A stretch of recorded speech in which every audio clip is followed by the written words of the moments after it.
मैं रेणु गुप्ता आपका स्वागत करती हूँ। आज मैं अधिगम के लिए आकलन के अंतर्गत आप लेकर उपस्थित हूँ व्याख्यान पर चर्चा।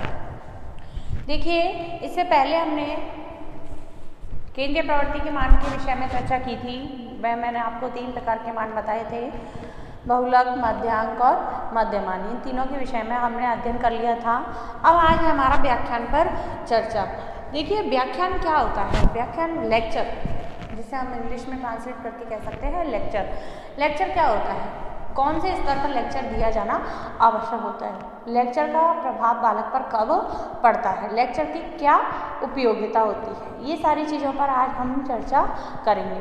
लेक्चर होता है, देखिए, टीचर के द्वारा जब शिक्षक अपने विचारों को पाठ्य वस्तु से संबंधित, पाठ्य विषय से संबंधित, विषय वस्तु से संबंधित जब अपने विचारों को छात्रों तक पहुंचाता है तो एक उच्च स्तरीय लेवल पर, उच्च स्तर पर उसे व्याख्यान की आवश्यकता होती है। एक विषय को विस्तृत रूप में समझाया जाता है, किसके माध्यम से? व्याख्यान के द्वारा। यूँ तो व्याख्यान पद्धति बहुत प्राचीन काल से चली आ रही है, क्योंकि प्राचीन कालीन शिक्षा पद्धति में देखिए व्याख्यान पाठ्य पुस्तक नहीं होती थी, व्याख्यान पर ही जो शिक्षा पद्धति आधारित थी। जो गुरु के द्वारा बोल दिया जाता था, बालक वही ग्रहण करता था, यानी गुरु का वाक्य ब्रह्म वाक्य कहलाता था। वह उसमें गलती निकालने की चेष्टा भी नहीं करता, एज इट इज उसे स्मरण करना होता था। किसको? बालक को। तो क्योंकि वहाँ शिक्षा पद्धति, पूरी शिक्षा प्रक्रिया में कौन केंद्र बिंदु होता था? शिक्षक केंद्र बिंदु होता था। लेकिन वर्तमान शिक्षा पद्धति में, शिक्षा प्रक्रिया में कौन केंद्र बिंदु है? बालक केंद्र बिंदु है। और बालक के केंद्र बिंदु होने के कारण व्याख्यान पद्धति का जो प्रभाव है वह अपने आप में कम हो गया है। पहले से क्या हो गया है? कम हो गया है। लेकिन प्राचीन कालीन जो पद्धति थी, व्याख्यान पद्धति पर आधारित थी शिक्षा प्रक्रिया, तो शिक्षा वहाँ गुरु को विस्तृत रूप से समझाना होता था और छात्र उसे एज इट इज याद कर लेते थे, यानी स्मृति स्तर पर वहाँ शिक्षा प्रक्रिया चलती थी।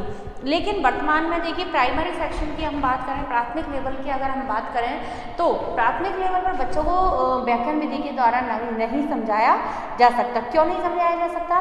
क्योंकि मनुष्य, बालक की मेमोरी इतनी शार्प नहीं होती। वह सुन तो सकता है, ग्रहण कर सकता है उसी समय के लिए, लेकिन लॉन्ग टाइम वह उसके मस्तिष्क पर छप जाए ऐसा कोई प्रोसेस नहीं है। यानी कि यह जो व्याख्यान पद्धति है, इसमें उसकी स्मरण शक्ति सुदृढ़ होनी चाहिए बालक की, सुनने वाले की, जिसको हम समझा रहे हैं।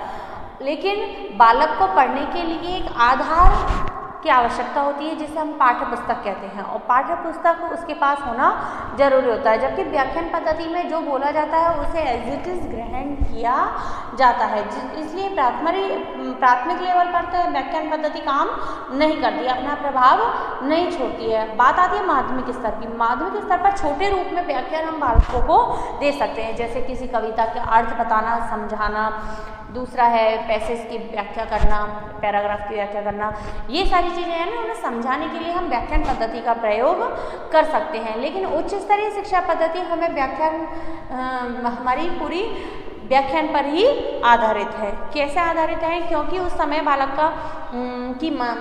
का मस्तिष्क इतना डेवलप हो जाता है कि उसे जो बताया जाता है वह उसके विषय में तर्क वितर्क आसानी से कर सकता है। उसे उसमें सोचने समझने की क्षमता विकसित हो जाती है, वह उसे समझ सकता है, उसके विषय में प्रतिरोधी क्वेश्चन भी कर सकता है, क्रॉस क्वेश्चन भी कर सकता है। अगर उसके विषय में वह टीचर के विचारों से, उस व्याख्यान से सहमत नहीं है, तो उसके विषय में वह क्रॉस क्वेश्चन भी कर सकता है, उसका आंसर चाह सकता है। समाज में वह रहता है, देखता है, समाज के लोगों के संपर्क में आता है, सामाजिक कुरीतियों के विषय में वह जानता है क्या उचित है, क्या अनुचित है। इस विषय पर वह अच्छे से विचार कर सकता है, क्योंकि इस लेवल तक आते आते बच्चे की मानसिक शक्ति डेवलप हो चुकी होती है। विवेक शक्ति जिसे हम बोलते हैं, वह डेवलप हो चुकी होती है, वह तर्क करने की कंडीशन में आ जाता है। तो इस समय व्याख्यान पद्धति ज़्यादा कारगर होती है कि जब जिस विषय पर वाद विवाद किया जा सकता हो, दोनों बराबर लेवल के हों, तो वह विषय वस्तु अपना अधिक प्रभाव छोड़ती है। तो ये तो मैंने आपको बेसिक बता दिया कि व्याख्यान पर हम कैसे चर्चा करेंगे। शिक्षण काल में व्याख्यान का प्रयोग प्राचीन काल से ही है। आधुनिक समय में भी व्याख्यान का महत्व तो कम नहीं हुआ है, लेकिन इसके लेवल के आधार पर इसके महत्व का डिवाइडेशन हो गया। अगर हम कहें प्राचीन कालीन शिक्षा पद्धति तो टोटली व्याख्यान पर आधारित थी, उसमें मुद्रित पाठ्य पुस्तकों का प्रयोग नहीं किया जाता था। तो वर्तमान में भी इसका प्रयोग कम नहीं हुआ है। व्याख्यान उन तथ्यों, सिद्धांतों और संबंधों का स्पष्टीकरण है जिनको शिक्षक चाहता है कि सुनने वाले उसे समझे। उन तथ्यों सिद्धांतों का स्पष्टीकरण है, शिक्षक चाहता है, शिक्षक अपने शिक्षण में ब्लैक बोर्ड का यूज़ करता है, सहायक सामग्रियों का, अन्य सहायक सामग्रियों का यूज़ करता है, पाठ्य पुस्तक का यूज़ करता है, लेकिन वह उसको एक्सप्लेन करने के लिए या उनका विश्लेषण करने के लिए, छात्रों तक को पूरी तरह से सहमत करने के लिए वह अपने शिक्षण पद्धति में किसका प्रयोग करता है? व्याख्यान का प्रयोग करता है। तथ्यों को स्पष्ट करने के लिए, तथ्यों के प्रमाण प्रस्तुत करने के लिए वह व्याख्यान का प्रयोग करता है। व्याख्यान की सफलता किस बात पर निर्भर करती है? व्याख्यान देखो कब किया जा सकता है, किस शिक्षक के द्वारा किया जा सकता है? जिसकी बोलने की कैपेसिटी अच्छी हो, जिसका उच्चारण शुद्ध और स्पष्ट हो। यानी कि व्याख्यान पद्धति की सफलता है वह शिक्षक की विचार कुशलता पर डिपेंड करती है। जैसे विचार आपके हैं, जैसे विचार शिक्षक के हैं, उसी आधार पर वह व्याख्यान पद्धति का प्रयोग, व्याख्यान का प्रयोग करेगा। किसी विषय में, किसी विषय वस्तु से रिलेटेड मेरे विचार क्या हैं, मैं मेरे जैसे विचार होंगे उसी अकॉर्डिंग आपको पढ़ाऊंगी। हो सकता है मैं किताबों का सहयोग ले लूं, लेकिन जितना मैं उससे सहमत हूँ और नहीं हूँ वह मेरे विचारों से, मेरी वाणी से अपने आप ही स्पष्ट हो जाएगा। और व्याख्यान पद्धति तब अधिक प्रभाव छोड़ती है जब बोलने वाला अच्छा वक्ता हो, उसके ज्ञान का विस्तार हो चुका हो, उसके दिमाग में वह विषय वस्तु बिल्कुल कैसी हो, क्लियर हो, वह उसके विषय में बहुत अच्छे से जानता हो। जब आप किसी टॉपिक के विषय में, किसी विषय वस्तु के विषय में कुछ जानते ही नहीं है, या हम कहें आप बिना पढ़ाए पढ़ाने आ जाते हो, बिना पढ़े पढ़ाने आ जाते हो, जो टीचर उस टॉपिक को पढ़ के ही नहीं आया है, जिसने उसके विषय में उचित अनुचित क्या है, क्या नहीं लिखा है, क्या इसकी परिभाषा है, क्या इसके लाभ है, क्या इसकी हानि है, क्या इसके उपयोग है, ये उसके विषय में उसने अध्ययन नहीं किया है, तो वह अपने विचारों को स्पष्ट रूप से छात्रों के सम्मुख प्रस्तुत नहीं कर सकता है। क्योंकि छात्र भी, जब मैंने कहा कि व्याख्यान पद्धति उच्च स्तर पर ज़्यादा कारगर होती है, तो छात्र भी उससे क्रॉस क्वेश्चन करेंगे, और जब वह छात्र संतुष्ट कब होंगे, सेटिस्फाई कब होंगे, जब आप उनके क्रॉस क्वेश्चंस का उनके अकॉर्डिंग आंसर दे पाएंगे, क्लियर कर पाएंगे, तर्क प्रस्तुत, अगर नहीं है पक्ष में तो उचित तर्क प्रस्तुत कर पाएंगे, प्रमाण प्रस्तुत कर पाएंगे। तो ये सारी चीज़ें व्याख्यान पद्धति की सफलता पर निर्भर करती हैं। शिक्षक द्वारा व्याख्यान का प्रयोग कब कब किया जाता है, इसके विषय में हम चर्चा करेंगे। शिक्षक द्वारा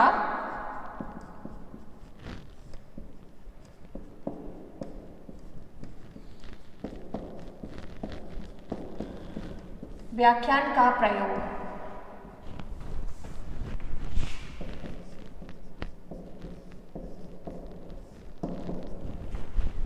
सबसे पहला है पाठ के प्रस्तुतिकरण हेतु।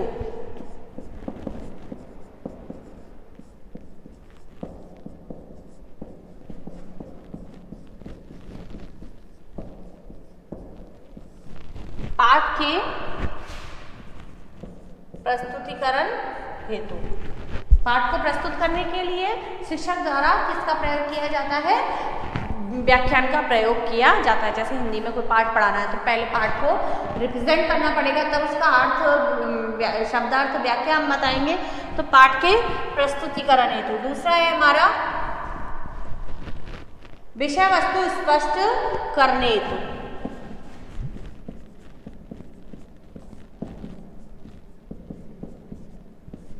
विषय वस्तु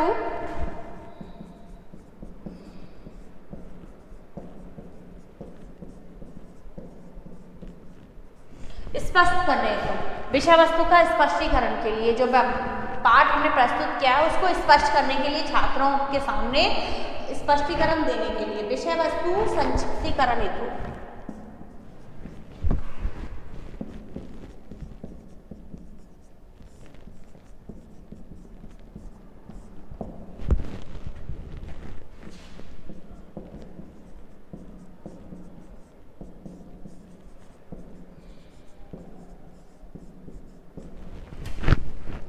विषय वस्तु संक्षिप्तीकरण हेतु।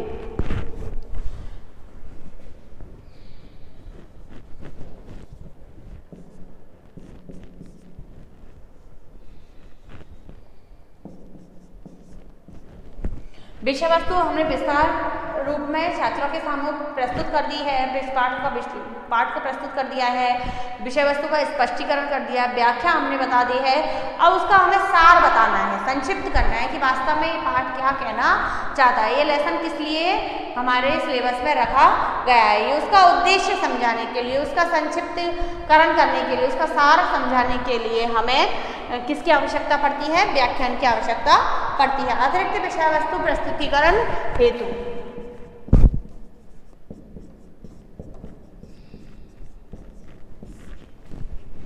अतिरिक्त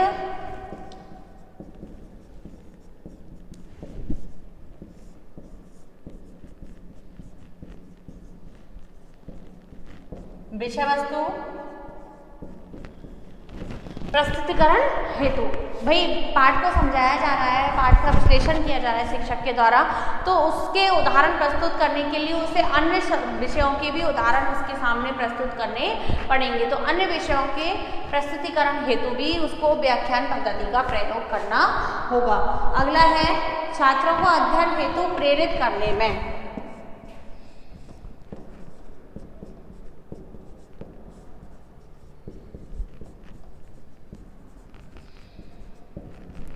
छात्रों को अध्ययन हेतु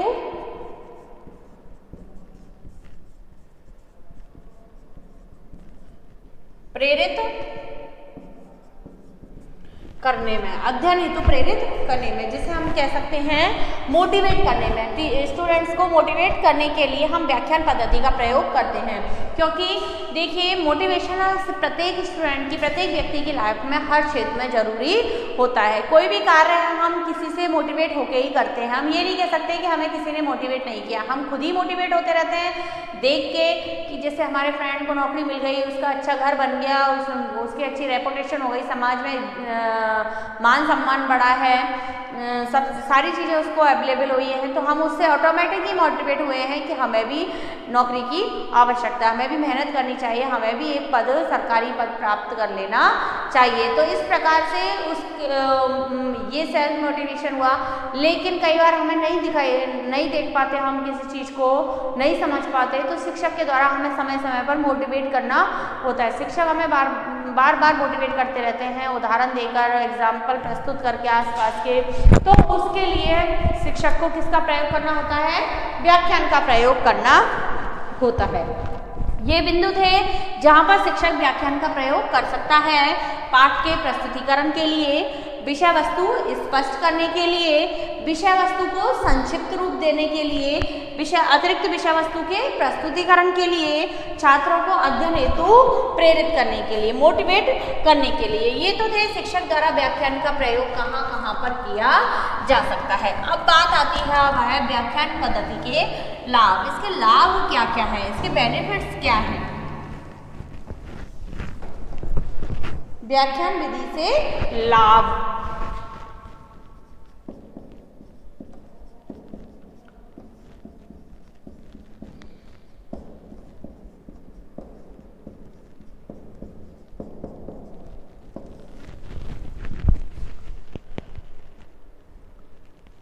पहला है विद्यार्थी को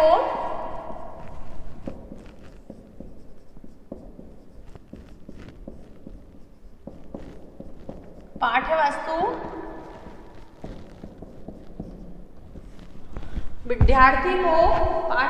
सरल और सहज ढंग से स्पष्ट करवाते हैं।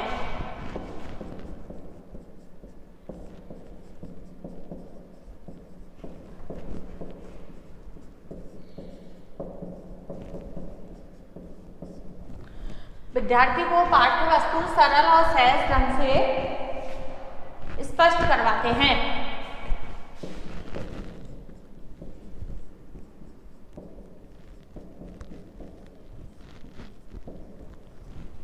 व्याख्यान विधि से पहला लाभ क्या है, विद्यार्थी को पाठ्यवस्तु शिक्षक के द्वारा सरल और सहज ढंग से स्पष्ट करवाते हैं। भाई किताबी भाषा हर बालक के समझ से बाहर होती है, हर बालक के समझ में नहीं आती है। किसी को तो आ जाती है और किसी को नहीं आती। किसी शब्द ऐसे कठिन होते हैं जिनका अर्थ समझना जरूरी होता है। तो व्याख्यान पद्धति के माध्यम से, व्याख्यान विधि की सहायता से शिक्षक उन कठिन शब्दों का अर्थ व्याख्या साहित्य छात्र को उपलब्ध करवा सकता है। तो विद्यार्थी को पाठ्यवस्तु सरल और सहज ढंग में उपलब्ध हो जाती है, वह उसका अर्थ अच्छे से समझ पाता है, और जब अच्छे से अर्थ समझ में आ जाता है तो वह सवालों के अच्छे से जवाब दे पाता है। टॉपिक उसके दिमाग में बिल्कुल एकदम क्लियर हो जाता है। छात्रों में स्मरण, तर्क, चिंतन आदि शक्तियों का विकास होता है।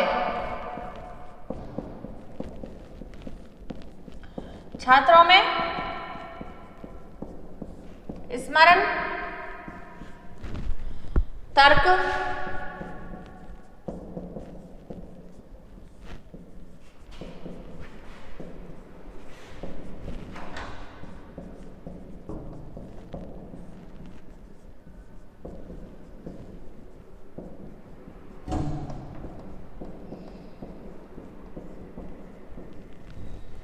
व्याख्यान पद्धति के मैंने कहा कि जैसे व्याख्यान पद्धति के माध्यम से विषय वस्तु छात्रों के सम्मुख प्रस्तुत की जाती है। समाज के जो करंट टॉपिक चल रहे हैं, जो समाज की वर्तमान समस्याएं चल रही हैं, उनके विषय में छात्रों को अवगत कराया जाता है। तो ये सारी बातें उच्च लेवल पर कार्य करती है जब बालक का मस्तिष्क पूरी तरह डेवलप हो चुका होता है, विकसित हो चुका होता है। मैंने ये बताया था अभी अभी आपको कि छात्रों से भी, छात्र जब शिक्षक बोलता है तो छात्र उससे क्रॉस क्वेश्चन कर सकते हैं, वह उसके विषय में क्या जानते हैं, उसकी विवेक शक्ति कार्य करती है वहाँ पर, कि अगर उसे सही लग रहा है कि शिक्षक हमें सही बता रहा है तो सही, और नहीं तो गलत बता रहा है तो ऐसा क्यों है, उसके विषय में क्यों की व्याख्या तब करता है छात्र। क्यों का सवाल जब उपलब्ध होता है हमारे सामने, जब उपस्थित होता है जब छात्रों में चिंतन, तर्क, स्मरण शक्ति डेवलप हो चुकी है। सबसे पहले स्मरण शक्ति, मैंने जो बोला आपको कितना याद हुआ, आपने उस पर कितना ध्यान दिया। अगर आपकी स्मरण शक्ति अच्छी है, मेमोरी पावर अच्छी है, तो आप उसे ऑब्जर्व कर रहे हो, ग्रहण कर रहे हो, और जब अगर ग्रहण नहीं कर रहे हो तो आप कुछ बोल ही नहीं सकते हो। तो इसके लिए स्मरण शक्ति का मजबूत होना जरूरी होता है कि मैंने जो बोला आपने उसे एज इट इज ग्रहण कर लिया, उसके विषय में आपके विचार व्यक्त हुए हैं कि आपने क्या सोचा है, क्या ये सही है, क्या ऐसा होना चाहिए, क्या ऐसा नहीं होना चाहिए, क्या ये इसकी सही सटीक व्याख्या है। तो इस विषय में वह विचार करता है, तो इससे छात्र की चिंतन और तर्क शक्ति क्या होती है, विकसित होती है। व्याख्यान विधि के द्वारा अध्यापक अनुशासन बनाने में सहायक होता है।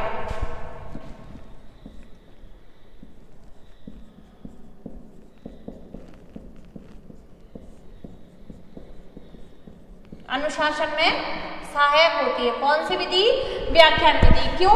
क्योंकि जब शिक्षण प्रक्रिया तभी सफल हो पाती है जब शिक्षक और छात्र के बीच डायरेक्ट संबंध होता है, अंतर संबंध स्थापित होता है, वाद विवाद होता है, और जब वाद विवाद होता है तो ऑटोमेटिक ये पता है वाद विवाद कब होगा, जब छात्र शिक्षक की बात को ध्यान से सुन रहे होंगे, समझ रहे होंगे, उनका स्टूडेंट का पूरा ध्यान किसके ऊपर होगा, अपने टीचर पर होगा तभी। और जब टीचर का के ऊपर ध्यान है और टीचर का स्टूडेंट के ऊपर ध्यान है तो अनुशासनहीनता होने की कोई संभावना ही नहीं बच जाती है।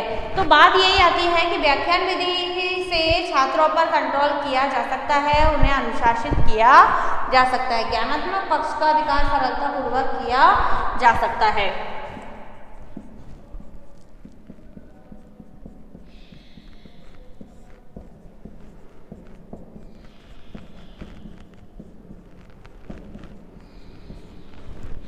ज्ञानात्मक पक्ष का विकास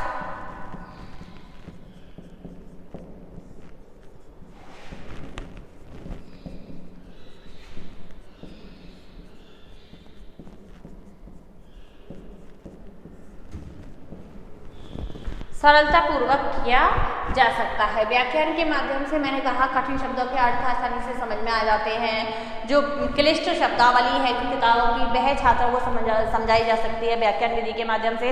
तो उनके ज्ञानात्मक पक्ष का क्या होता है, विकास होता है। जैसे पर्यायवाची है, एक शब्द का एक अर्थ बताया हमने और पर्यायवाची के माध्यम से हम उसके अनेक अर्थ बताते हैं, तो उनके ज्ञान में इस स्तर की वृद्धि होती है कि वह एक ही शब्द का अनेक जगह उचित तरीके से प्रयोग करना सीख जाते हैं। तो इस प्रकार ज्ञानात्मक स्तर में वृद्धि होती है। व्याख्यान प्रयोग से शिक्षक छात्रों को पाठ से संबंधित अधिक विस्तृत ज्ञान प्रदान कर सकता है, उनके ज्ञान में क्या कर सकता है, वृद्धि कर सकता है। तो यही चीज है कि व्याख्यान विधि से क्या लाभ होते हैं, विद्यार्थी को पाठ्यवस्तु सरल और सहज ढंग से उपलब्ध हो जाती है, स्पष्ट हो जाती है। छात्रों में तर्क, चिंतन, विवेक शक्ति, स्मरण शक्ति का विकास होता है।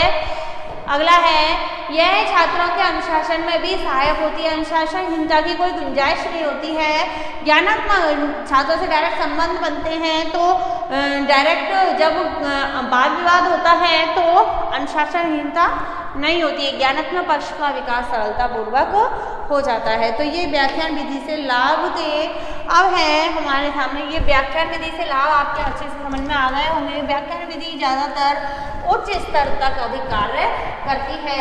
उच्च स्तर के विद्यार्थियों की स्मरण शक्ति ज़्यादा मजबूत होने के कारण यह उसी लेवल पर काम में ली जाती है। अब आती है व्याख्यान विधि की सीमाएं, लिमिटेशंस। सीमाएं क्या है? देखिए, हर विषय के, हर टॉपिक के, हर विधि के कुछ लाभ होते हैं तो कुछ हानियां भी जरूर होती हैं, सीमाएं भी हैं इसकी। व्याख्यान विधि में कक्षा में अध्यापक ही सक्रिय रहता है, छात्र निष्क्रिय। सबसे महत्वपूर्ण लिमिटेशन यही है व्याख्यान विधि से कक्षा में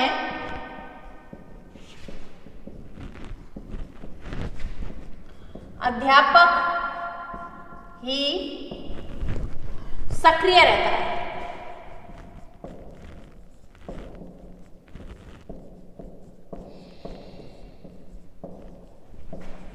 छात्र क्या हो जाते हैं? निष्क्रिय। छात्र निष्क्रिय हो जाते हैं। भाई व्याख्यान विधि में सबसे ज्यादा बोलना किसको पड़ता है? अध्यापक को बोलना पड़ता है। प्राचीन कालीन पद्धति इसलिए विफल हुई थी कि उसमें छात्र को स्थान नहीं दिया गया था। उसमें जो गुरु बोल देता था, गुरु का वाक्य ब्रह्म वाक्य कहलाता था। गुरु जो स्पष्ट कर देता था, बोल देता था, वही छात्रों को याद करना होता था। उसके विषय में वह तर्क नहीं कर सकते थे। तो इस छात्र बिल्कुल निष्क्रिय हो जाते हैं। व्याख्यान विधि में जब देखिए एक बोलता रहेगा और बाकी सब लोग सुनते रहेंगे तो अधिगम क्या होगा? बिल्कुल कम होगा। कम शिक्षण पद्धति बिल्कुल कम प्रभावशाली होगी। तो क्यों? क्योंकि शिक्षक ही सक्रिय रहता है, उसे ही बोलना होता है, बाकी छात्र तो निष्क्रिय होकर क्या करते हैं? उसे सुनते रहते हैं। इस विधि में शिक्षक का प्रमुख स्थान है, विद्यार्थी का स्थान कैसा है? गौण।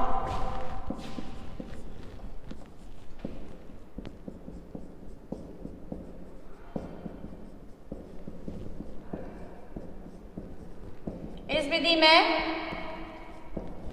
शिक्षक का प्रमुख स्थान है।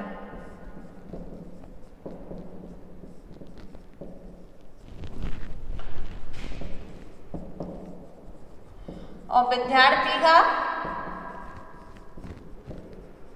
गौण, नगण्य। यानी प्रमुख स्थान, प्रमुख रोल कौन प्ले करता है? टीचर्स करता है। और बाकी गौण स्थान के रूप में छात्र को देखा जाता है, छात्र का सहयोग लिया जाता है। अगला है, यह विधि मनोवैज्ञानिक सिद्धांतों की अवहेलना करती है।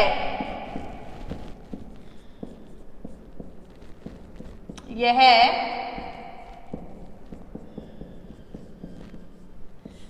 मनोवैज्ञानिक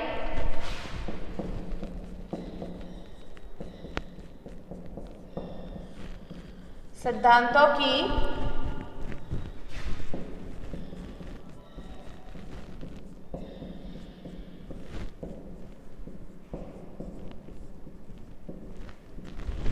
अवहेलना करती है। क्योंकि मनोवैज्ञानिक सिद्धांत ये कहते हैं कि पूरी शिक्षा पद्धति में केंद्र बिंदु कौन है?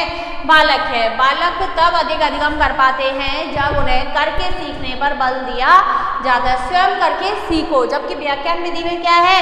छात्र का कोई स्थान ही नहीं है। छात्र गौण रूप से कार्य करता है और शिक्षक प्रमुख रूप से कार्य करता है। जब छात्र गौण रूप से निष्क्रिय पड़ा रहेगा तो कोई अधिगम नहीं हो पाएगा। तो यह मनोवैज्ञानिक सिद्धांतों को फेल करती है। कौन सी विधि? व्याख्यान विधि। वर्तमान शिक्षा पद्धति में जो मनोवैज्ञानिक सिद्धांत दिए गए हैं उनकी पूरी तरह से उनको तिरस्कृत करती है। इसका प्रयोग उच्च कक्षाओं में ही संभव है। ये मैं आपको पहले बता चुकी हूँ कि यह प्राथमिक लेवल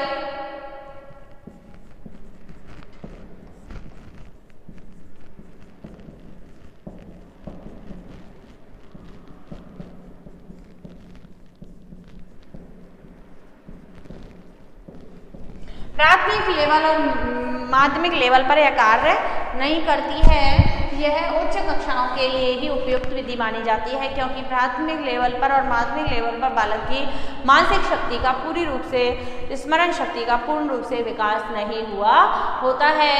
उच्च स्तर पर उच्च कक्षाओं में छात्र जो बोला जाता है उसे ऑब्जर्व करने की क्षमता रखते हैं, उनकी स्मरण शक्ति डेवलप हो जाती है, इसलिए यह विधि उच्च कक्षाओं के लिए ही उपयुक्त है। इस विधि से बालक शीघ्र ही थकान का अनुभव करने लगते हैं।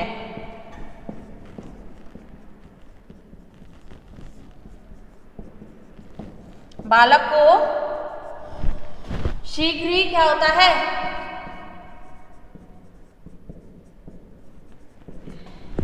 थकान का अनुभव होता है, क्योंकि निष्क्रिय रहेगा कोई छात्र तो वास्तव में थकान होने लगेगी, करते रहेगा, कुछ करेगा, उसमें खुद भी इन्वॉल्व होगा, उसका इंटरेस्ट भी कम हो जाता है, रुचि को प्रभावित करती है छात्र की को, क्योंकि छात्र का कोई स्थान नहीं होता इस विधि में, तो छात्र अपने आप को हीन महसूस करता है, थका हुआ सा निराश महसूस करता है और वह जो पढ़ाया जा रहा है उसे ग्रहण नहीं कर पाता है। तो इस व्याख्यान विधि द्वारा केवल बालक के ज्ञानात्मक पक्ष का ही विकास किया जा सकता है, भावात्मक और क्रियात्मक पक्ष का विकास नहीं होता।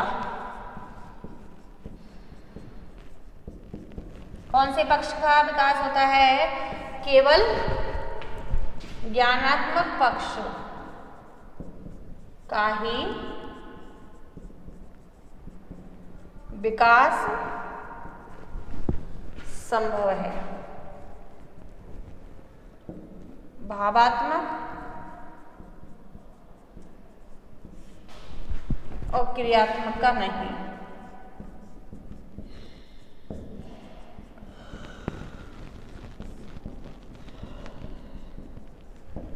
भावात्मक और क्रियात्मक का कोई विकास ही नहीं होगा। ज्ञानात्मक पक्ष को मजबूत करती है, बताती है, उसे ज्ञान का विस्तार होता है, लेकिन जब वह निष्क्रिय पड़ा रहता है तो उसकी भावनाओं का कोई उपयोग ही नहीं है। जब वह काम ही नहीं करेगा तो उसके क्रियात्मक पक्ष का कोई विकास नहीं हुआ। तो केवल इसके माध्यम से ज्ञानात्मक पक्ष को ही मजबूत किया जाता है। व्याख्यान केवल सूचनाएं प्रदान करने का एक साधन है।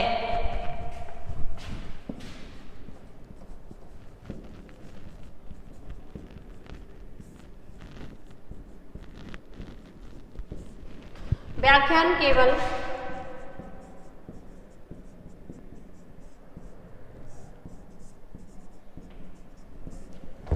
सूचनाएं प्रदान करने का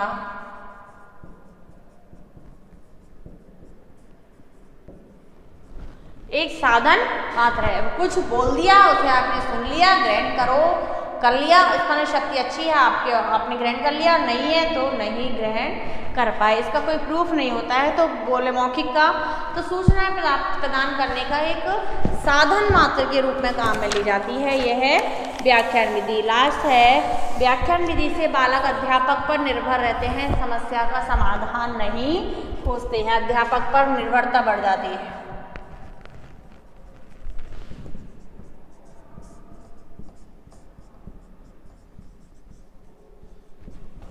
अध्यापक पर निर्भरता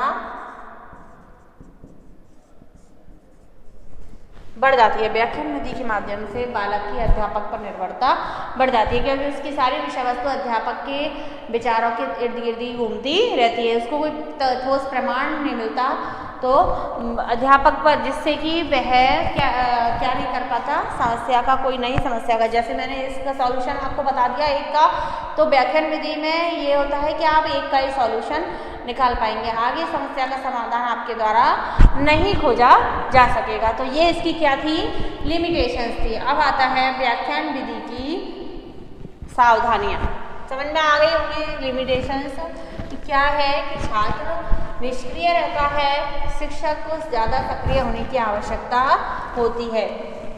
उच्च कक्षाओं तक ही यह उपयुक्त होता है, छात्र का स्थान पूरी तरह गौण होता है, छात्र के ज्ञानात्मक पक्ष को मजबूत करती है विधि, लेकिन भावात्मक और क्रियात्मक पक्ष का विकास इसमें नहीं होता है। अब इसे यूज करने में क्या सावधानियों की आवश्यकता है? सावधानियां क्या हैं? व्याख्यान से पूर्व विषय वस्तु को सुनियोजित कर लेना चाहिए। ऐसा ही भाषण नहीं देना चाहिए, विषय वस्तु को क्या कर लेना चाहिए? व्याख्यान से पूर्व सुनियोजित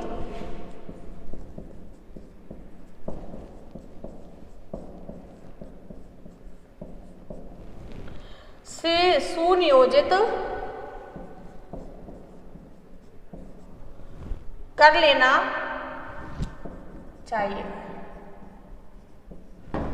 विषय वस्तु को सुनियोजित कर लेना चाहिए। वही बहुत सारी विषय वस्तु है टीचर के सामने, तो उसको अपना व्याख्यान, अपना लेक्चर ऐसे तैयार करना चाहिए कि वह उपयुक्त बातें ही बालक तक पहुंचा सके, फालतू बातों में समय बर्बाद नहीं करे। तो व्याख्यान से पूर्व टीचर को अपनी विषय वस्तु को सुनियोजित कर लेना चाहिए कि मुझे इस समय में इतने समय भाषण देना है, इतने समय लेक्चर देना है, 30 मिनट्स का पीरियड है, तो मुझे इतनी बातें इनको बतानी है, तैयार कर लेनी चाहिए उसे। व्याख्यान के बीच में अन्य प्रविधि जैसे प्रश्न, उदाहरण, प्रदर्शन का प्रयोग रोचक बनाए। मतलब व्याख्यान के बीच में आप एक ही फ्लो में बोलते जा रहे हैं, छात्र पता चला छात्र पीछे सो गया है। इसलिए व्याख्यान विधि को और अधिक प्रभावी बनाने के लिए बीच बीच में क्या प्रश्न पूछे जा सकते हैं, उदाहरण दिया जा सकता है, उसकी दैनिक दिनचर्या से संबंधित उदाहरण दिया जा सकता है, और उसके प्रदर्शन, चार्ट, मॉडल आदि का प्रयोग किया जा सकता है, सामग्री का प्रयोग किया जा सकता है। तो इससे छात्रों में क्या है, सक्रियता बनी रहती है और आपका व्याख्यान प्रभावी बन जाता है। व्याख्यान के समय अध्यापक की वाणी विषय वस्तु के अनुसार तीव्र और मंद होनी चाहिए।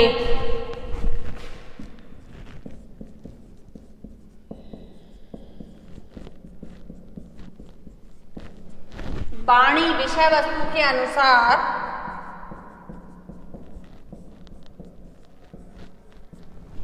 तीव्र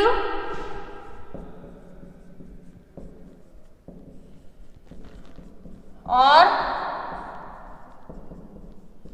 मंद होनी चाहिए।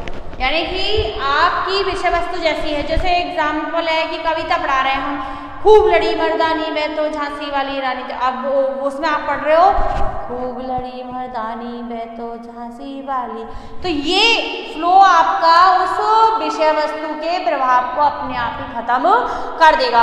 आपके व्याख्यान में ऐसी ताकत होनी चाहिए कि वह विषय वस्तु के उतार चढ़ाव के अनुसार अपनी फ्लो को सेट कर सके। प्रभावी व्याख्यान तभी कहलाता है, व्याख्यान का प्रारंभ रोचक और प्रभावी रूप से करना चाहिए।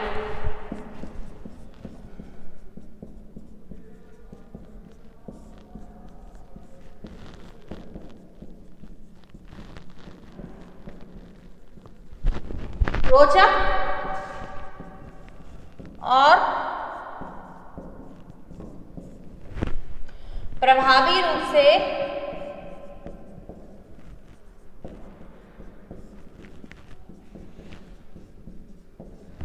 करना चाहिए। व्याख्यान का जो प्रारंभ है वह रोचक और प्रभावी रूप से करना चाहिए। नीरसता आपके व्याख्यान में नहीं होनी चाहिए, नीरसता से व्याख्यान प्रभावी नहीं होता है। व्याख्यान के समय शिक्षक को भाषाशाली छात्रों के स्तर के अनुकूल भाषा का प्रयोग शिक्षक को करना चाहिए। आप अपने व्याख्यान में क्लिष्ट शब्दों का प्रयोग करोगे जो उनकी शब्दावली में ही नहीं है, तो उनके अर्थ वह समझ नहीं पाएंगे और आपका व्याख्यान पूरी तरह से असफल हो जाएगा। तो ये थे व्याख्यान विधि पर चर्चा कि व्याख्यान विधि क्या होती है, इसके लाभ क्या है, इसकी सीमाएं क्या हैं और हमें इसका प्रयोग करते समय किन किन सावधानियों को बरतना चाहिए। आगे हम कल पढ़ेंगे। धन्यवाद।